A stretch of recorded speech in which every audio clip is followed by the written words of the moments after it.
नमस्कार मित्रांनो, मी शिवम नाईक स्वागत करतो तुमचं स्टॉक करणार या आपल्या यूट्यूब चॅनलवर. अजून जर तुम्ही आपल्या चॅनलला सबस्क्राईब केलं नसेल, जर चॅनलवर तुम्ही नवीन असाल तर तुम्हाला मी सांगितलं होतं की आपण ना डेली 9 ते 3:30 वाजेपर्यंत लाईव्ह स्ट्रीम करतो आणि 9 वाजल्यापासून 3:30 वाजेपर्यंत जे काही मार्केटच्या लेवल्स असतात ते लेवल्स आणि मार्केट कोणत्या लेवलला काम करू शकतं, कुठं रिजेक्शन घेऊ शकतं किंवा कुठं बाईंगची अपॉर्च्युनिटी भेटू शकते, या सगळ्या गोष्टी आपण तिथे डिस्कस करत असतो. तर आपल्या चॅनलला सबस्क्राईब करायला आणि लाईव्ह स्ट्रीमला यायला अजिबात विसरायचं नाही. पण पाठीमागं ठरवलेलं की आपण या वीकमध्ये जो व्हिडिओ आपण प्रत्येक संडेला जो आपण व्हिडिओ अपलोड करतो यूट्यूबवर, तर या संडेला ना आपण ठरवलेलं की जी काय स्ट्राईक प्राईस असते बँक निफ्टी निफ्टीमध्ये आपण ट्रेडिंग करत असतो आणि बँक निफ्टीमध्ये ट्रेडिंग करत असताना आपल्याला नेमकं समजत नाही की आपल्याला कोणती स्ट्राईक प्राईस चूज करायची आहे. तर आजचा हा व्हिडिओ असणार आहे स्ट्राईक प्राईसबद्दल आणि कोणती बँक निफ्टीमध्ये आपण ट्रेडिंग करताना कोणती स्ट्राईक प्राईस आपल्याला चूज करायची आहे. तर जर तुम्हाला स्ट्राईक प्राईस म्हणजे स्ट्राईक प्राईसचे 3 प्रकार असतात, ITM, OTM, ATM. हे जर तुम्हाला स्ट्राईक प्राईसचं जर प्रकार जर तुम्हाला माहीत नसतील तर मला कमेंटमध्ये सांगायचं आहे. कमेंट बॉक्समध्ये जर तुम्ही मला सांगितलं तर मी नेक्स्ट वीकमध्ये पूर्णपणे इन डिटेलमध्ये ITM, OTM आणि ATM याबद्दल ना एक व्हिडिओ बनवेन आणि ITMचा कधी कोणत्या मार्केट कंडिशनमध्ये ITMचा उपयोग करायचा, कोणत्या मार्केट कंडिशनमध्ये OTMचा यूज करायचा आणि कोणत्या मार्केट कंडिशनमध्ये ATMचा यूज करायचा, ह्या ज्या सगळ्या काही गोष्टी असणार आहेत ना, ह्या सगळ्या गोष्टी मी तुम्हाला नेक्स्ट वीकच्या संडेला आपण त्यामध्ये जो काही व्हिडिओ बनवणार त्यामध्ये डिस्कस करूया. तर जास्त वेळ न घालवता आता आपण बघूया की आपल्याला बँक निफ्टीमध्ये ज्यावेळेला आपण ट्रेडिंग करतो त्यावेळेला कोणती स्ट्राईक प्राईस चूज करायची आहे. समजा आत्ता प्राईस जर आपली जर आपण बघितलं तर स्ट्राईक प्राईस जर इथं चालू असेल, आता जर समजा की आपण इथे एक ट्रेड प्लॅन करणार आहे, आपल्यासाठी मार्केट बुलिश आहे, मार्केट अपला जाऊ शकतं ना, आपल्याला एक ट्रेड प्लॅन करायचा आणि इथं प्राईस चालू आहे. तर हा ब्रेकआउट झाल्यानंतर आपण एक स्ट्राईक प्राईस चूज करणार आहे. या लेवलचं ब्रेकआउट झाल्यानंतर आपल्याला एक स्ट्राईक प्राईस चूज करायची. तर ती कोणती करायची? काही काही जण काय करतात, एकदम या लेवलची स्ट्राईक प्राईस किंवा याच्या पुढची पण स्ट्राईक प्राईस स्वस्त मिळते म्हणून, अगदी कमी प्राईसमध्ये भेटते म्हणून ते घेतात. पण अशा पद्धतीने कमी प्राईसमध्ये एखादी प्राईस जर मिळते म्हणून घेणं योग्य आहे का किंवा बरोबर आहे का? तर अजिबात नाही. जर एखादी प्राईस कमी ह्याच्यात मिळते याचा अर्थ त्यामध्ये ना खूप प्रमाणात थिटा काम करत असतो. आता ते कशा पद्धतीने बाकीच्या ज्या गोष्टी आहेत त्या तुम्ही जर मला कमेंटमध्ये सांगितलं तर नेक्स्ट वीकमध्ये आपण हा व्हिडिओ इन डिटेलमध्ये बनवणार आहे. ज्यामुळे तुमच्या ट्रेडिंग करिअरमध्ये किंवा ऑप्शन ट्रेडिंगमध्ये जे काही तुमचे लॉसेस होतात ते लॉसेस तुमचे नाहीत होणार. फक्त स्ट्राईक प्राईस चूज जर करायला तुम्ही सिलेक्ट जर करायला जर तुम्ही चुकलात ना तर तुमचे लॉसेस होत असतात. जरी मार्केटनं रॅली दिली तरीसुद्धा तुम्हाला जे प्रॉफिट जितकं व्हायला पाहिजे तितकं प्रॉफिट होत नसतं. तर आता आपण बघायचं आहे की स्ट्राईक प्राईस आपल्याला कोणती चूज करायची आहे. आपण जर बघितलं तर आता प्राईस कुठं आपलं प्लॅनिंग आहे 47,907 ही जी लेवल आहे ना, या लेवलचा ब्रेकआउट झाल्यानंतर आपल्याला बाईंग करायचं आहे. तर आपण काय करायचं आहे, जास्त विचार न करता 47,900 या लेवलचा ब्रेकआउट झाल्यावर आपल्याला बाईंगचा प्लॅन आहे.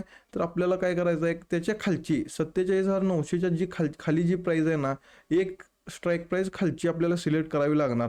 47,900 म्हणजे आपल्याला 47,800 ही जी लेवल आहे ना, या लेवलची स्ट्राईक प्राईस आपल्याला चूज करावी लागणार. म्हणजे काय, जर प्राईस इथं या लेवलला कॉलमध्ये जर तुम्ही एंट्री घेणार असाल 47,900 या लेवलच्या वर प्राईस गेल्यानंतर, म्हणजे 47,900ची लेवलच्या ब्रेकआउटला तुम्ही जर ट्रेड प्लॅन करणार असाल तर त्याच्या खालची कॉलमध्ये जर तुम्ही जाणार असाल तर जे काही आत्ता प्राईस चालू आहे त्याच्या एक स्ट्राईक प्राईस खालची म्हणजे 47,900 चालू आहे तर 47,800 या लेवलची स्ट्राईक प्राईस तुम्हाला चूज करावी लागणार. आणि अगदी त्याच पद्धतीनं जर तुम्हाला इथं या ठिकाणी पुटचा जर प्लॅन करायचा आहे, तुम्हाला जर वाटलं की आता इथं आपल्याला पुटचा एक प्लॅन करायचा आणि पुटमध्ये आपल्याला ट्रेड घ्यायचा आहे, तर आता इथं आपला एक ट्रेड प्लॅन होतो. इथं या लेवलला तुमचा जर प्लॅन जर असेल, इथं ब्रेकआउटला जर तुमचा प्राईस ब्रेकआउटला जर तुमचा प्लॅन असेल तर इथं आपण बघितलं तर 48,000ची ही जी लेवल आहे या लेवलला प्राईस चालू आहे. म्हणजे तुम्हाला 48,000 लेवलचं ब्रेकआउट झाल्यानंतर तुम्ही एक स्ट्राईक प्राईस तुम्हाला चूज करावी लागणार आहे. तर काही जण काय करतात, तर एकदम खालची स्ट्राईक प्राईस म्हणजे हे इथं खाली प्राईस जाणार म्हणून ना 47,800 किंवा 47,700 इतकं लांबची प्राईस घेतात आणि मग इतक्या OTM प्राईस घेतात. त्यामुळं काय होतं, तर प्राईसमध्ये मुवमेंट जरी झाली तर तुम्हाला त्या तुमच्या पोर्टफोलिओमध्ये की तुमचं प्रॉफिट इतकं मोठं नाही दिसत. तर त्यासाठी तुम्हाला तुम्हाला काय करावं लागणार, तर इथं 48,000 या लेवलची एक स्ट्राईक प्राईस वरची, एक स्ट्राईक प्राईस वरची म्हणजे पुट बाय करताना स्ट्राईक प्राईस वरची घ्यायची, बरोबर, आणि कॉल बाय करताना खालची घ्यायची. मग आपल्याला 48,000 या लेवलचा पुट जर बाय करायचा आहे, 48,000 लेवल जर निघली तर आपल्याला इथं पुट बाय करायचा आहे. म्हणजे आपल्याला एक स्ट्राईक प्राईस कोणती घ्यावी लागणार, वरची घ्यावी लागणार. म्हणजे आपल्याला 48,100 जी स्ट्राईक प्राईस आहे ना ती चूज करावी लागणार. इथं तुम्हाला 48,100 ही जी स्ट्राईक प्राईस आहे चूज करावी लागणार. म्हणजे इथं तुम्हाला ही लेवल ब्रेकडाऊन झाल्या तुम्ही इथं 48,100चं स्ट्राईक प्राईस चूज करायची आहे आणि इथं पुट बाय करायचं आहे. आणि जे काही प्रॉफिट असेल ते तुम्ही प्रॉफिट त्यामध्ये घ्यायचं आहे. यामुळे काय होतं माहीत आहे, सगळ्यात महत्त्वाची गोष्ट म्हणजे तुम्ही इथं ITM स्ट्राईक प्राईस घेतल्यामुळं जे काय तुमचं प्रॉफिट असतं ना ते प्रॉफिट एकदम तुमचं फास्ट इन्क्रीज व्हायला चालू होतं, एकदम फास्ट इन्क्रीज व्हायला चालू होतं. आणि दुसरी गोष्ट म्हणजे ITM घेतल्यामुळं ना थोडं जरी मार्केट साईडवेज गेलं तर तुमचा जो स्टॉप लॉस आहे ना इतका इझीमध्ये हिट नाही होत. आणि तुम्ही OTM घेतल्यामुळं काय होतं, OTM घेतल्यानं जरा थोडं जरी मार्केट साईडवेज गेलं तर तुमचा जो काय आहे तो लॉस मोठा दिसायला चालू होतो. आणि जी काही प्राईस डिके व्हायला सुरुवात होते ना ते एकदम फास्ट डिके व्हायला चालू होते. आणि ॲज पर बँक निफ्टी आपल्याला निफ्टीमध्ये कशा पद्धतीनं स्ट्राईक प्राईस चूज करायची आहे. बँक निफ्टी आता हे झालं बँक निफ्टीचं, तर निफ्टीमध्ये आपल्याला कशा पद्धतीने स्ट्राईक प्राईस चूज करावी लागणार आहे त्या सुद्धा गोष्टी आपण इथं बघून घेऊया. 1 मिनिट वेट करा.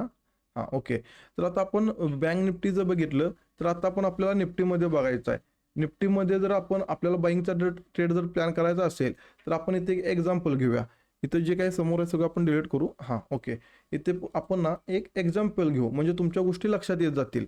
इथं या लेवलचा ब्रेकआउटला तुम्ही जर एक कॉल बाईंगचा तुमचा जर प्लॅन असेल तर तुम्हाला काय करावं लागेल, ज्या पद्धतीने मी निफ्टीमध्ये सांगितलं, बँक निफ्टीमध्ये सांगितलं अगदी त्या पद्धतीने तुम्हाला इथं स्ट्राईक प्राईस आता प्राईस काय चालू आहे, आत्ताची सुरुवातीला ATM काय चालू आहे मला बघावं लागणार. 21,700 बरोबर, 21,725. म्हणजे तुम्हाला काय करावं लागणार आहे त्याच्या खालची एक स्ट्राईक प्राईस म्हणजे 21,725 म्हणजे 21,550 ही जी स्ट्राईक प्राईस आहे ना तुम्हाला चूज करावी लागणार. म्हणजे ITM मध्ये तुम्हाला जावं लागणार. आणि त्याच्या पाठीमागचं रिझन सुद्धा तुम्हाला माहिती आहे. म्हणजे 21,550 आता 21,720 चालू आहे. एक स्ट्राईक प्राईस खालची म्हणजे 21,550ची जर तुम्ही स्ट्राईक प्राईस चूज केली आणि तुम्ही तुमची जर एंट्री यामध्ये बनवली, इथं या लेवलला मार्केट जे साईडवेज गेलेलं आहे ते जर तुम्ही एकदम OTM मध्ये जर बघितलं असतं, जर तुम्ही एखादी स्ट्राईक प्राईस चूज जर पुढची जर केली असती तर इथं या लेवलला साईडवेज जे मार्केट गेले ना ते असं या पद्धतीने तुम्हाला प्राईस डिके होताना बघायला मिळाली असती. आणि तुम्हाला एक तुमची सायकॉलॉजी चेंज झाली असती, माइंडसेट चेंज झाला असता. तुम्हाला काय वाटलं असतं, तुम्हाला वाटलं असतं की अरे मार्केट तर खाली जात नाही पण माझ्या डिमॅट अकाउंटमध्ये मला लॉस दिसतोय. तर अशा पद्धतीने तुमची सायकॉलॉजी मॅनेज करण्यासाठी थोडासा तुम्हाला प्रॉब्लेम झाला असता. त्यासाठी ना आपल्याला ज्या स्ट्राईक प्राईजला आत्ता प्राईस चालू आहे त्याच्या खालची एक स्ट्राईक प्राईस आपल्याला घ्यायची आहे. कॉलमध्ये निफ्टीमध्ये 50 पॉईंट खालचे घ्यायचे आहे आणि बँक निफ्टीमध्ये 100 पॉईंट खालचे घ्यायचे आहे. लक्षात आलं. आणि अगदी याच पद्धतीनं जर तुम्हाला जर पुट बाय करायचं असेल तर तुम्हाला जर इथं या लेवलला प्राईस असेल की त्या इथं स्ट्राईक प्राईस जर आपण बघितली तर 21,776. तर आपल्याला इथं काय करायचं आहे, 21,700ची तुम्हाला स्ट्राईक प्राईस चूज करायची आहे. म्हणजे वरच्या लेवलची अगदी बँक निफ्टीमध्ये सांगितलं पुट बाय करताना वरच्या लेवलची स्ट्राईक प्राईस चूज करायची आहे आणि कॉल बाय करताना जी आत्ता जिथं करंट मार्केट आहे त्याच्या खालची स्ट्राईक प्राईस आपल्याला चूज करावी लागणार. जेणेकरून आपल्याला मार्केटमध्ये एक मुवमेंट मिळाली तर ती मुवमेंट आपल्याला चांगल्या पद्धतीने पॉईंट कॅप्चर करता येतील आणि जो काय आपला स्टॉप लॉस आहे इतक्या इझी वेमध्ये मार्केट हिट नाही करू शकणार. बरोबर. तर तुम्हाला समजलं असेल, आय होप तुम्हाला सगळ्या गोष्टी समजल्या असतील की स्ट्राईक प्राईस कशा पद्धतीने चूज करतात.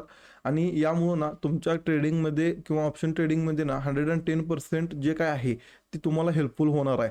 आणि अशा पद्धतीनं जर तुम्ही स्ट्राईक प्राईस जर चूज केली तर तुम्हाला त्याचा फायदा तुम्हाला तुमच्या पोर्टफोलिओमध्ये होताना किंवा तुमच्या PNL स्टेटमेंटमध्ये होताना बघायला भेटेल. जोपर्यंत नेक्स्ट व्हिडिओ येत नाही तोपर्यंत जास्तीत जास्त व्हिडिओला लाईक करायचा आहे, शेअर करायचा आहे आणि व्हिडिओ आवडला असेल तर कमेंट करायला अजिबात विसरायचं नाही. तर न चुकता व्हिडिओला लाईक करा, शेअर करा, कमेंट करा. भेटूया आपण आपल्या नेक्स्ट व्हिडिओमध्ये. तोपर्यंत धन्यवाद.